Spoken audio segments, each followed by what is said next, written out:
The man in green explains that he's a bard and that his name is Venti. Traveler attempts to show Venti the corrupted crystal from earlier. Due to Venti's connection with Dvalin, the crystal is actually no longer corrupted, and it appears it was a tear all along.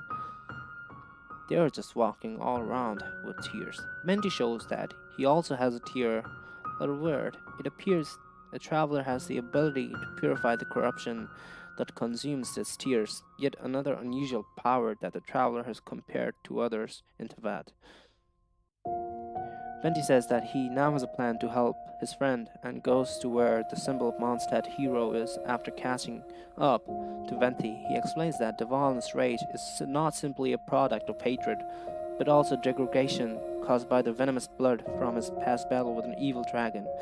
And after waking up from his hibernation, the Abyss Order took advantage of said degradation to turn the Dvalin against Mondstadt. Venti explains that the Abyss Order is an organization of non-humans who despise humankind and that they often give orders to the Hillashirls. Venti says that he too was cursed and left to waste before returning to Mondstadt. He explains that he was also poisoned by Dvalin because of the traveler startling him and that he came to this tree to purify himself. He tells the traveler that because they totally messed up or existing earlier and that messed up him, potentially helping Dvalin, that the traveler has to act as an accomplice and theft by stealing the holy lyre from the cathedral.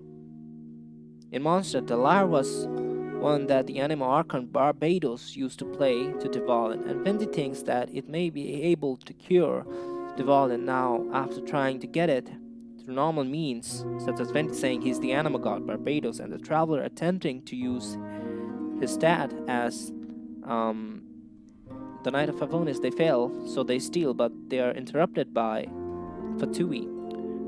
The group hid in a tavern called Angel Share run by the man with the great red hair from earlier. He decides to deceive the guards on their search for the traveler, and we come to learn that this man's name is Diluc, a famous figure in Mondstadt. Due to his noble status and ownership of the Dawn winery, he has a clear disdain for the Knights of Favonius and wishes to know what is going on with the Holy Lyre and the situation revolving us all. It's explained to Diluc, and Diluc contacts Jean, who he clearly has history with, and the situation is also explained to her that the Holy Lyre can potentially save Dvalin and stop the threat. Jean decides to join their effort, but has to do so privately to save face with the Fatui diplomats.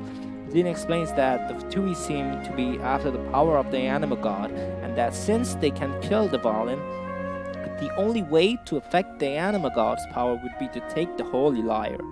Venti thinks that the Fatui might think that they need the lyre to draw out the anima god, even though the god hasn't been seen in Mondstadt in nearly 1,000 years. The crew manages to find the holy lyre hidden away, guarded by a Fatui who says that a person named Senora will soon be after them. After returning to the cavern, the crew uses Dvalin's purified tears to restore some of the animal powers of the holy lyre, but it's not enough. So they seek out more tears. Okay.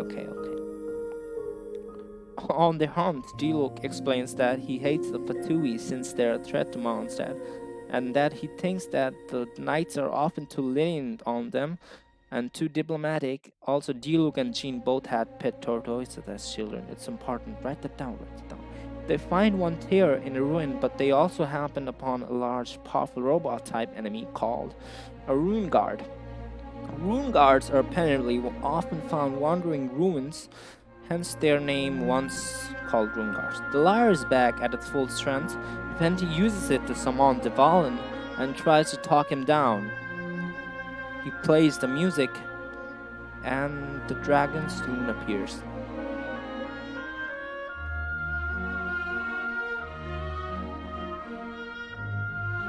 Venti says the dragon has come. He apologized to the dragon for his mistakes.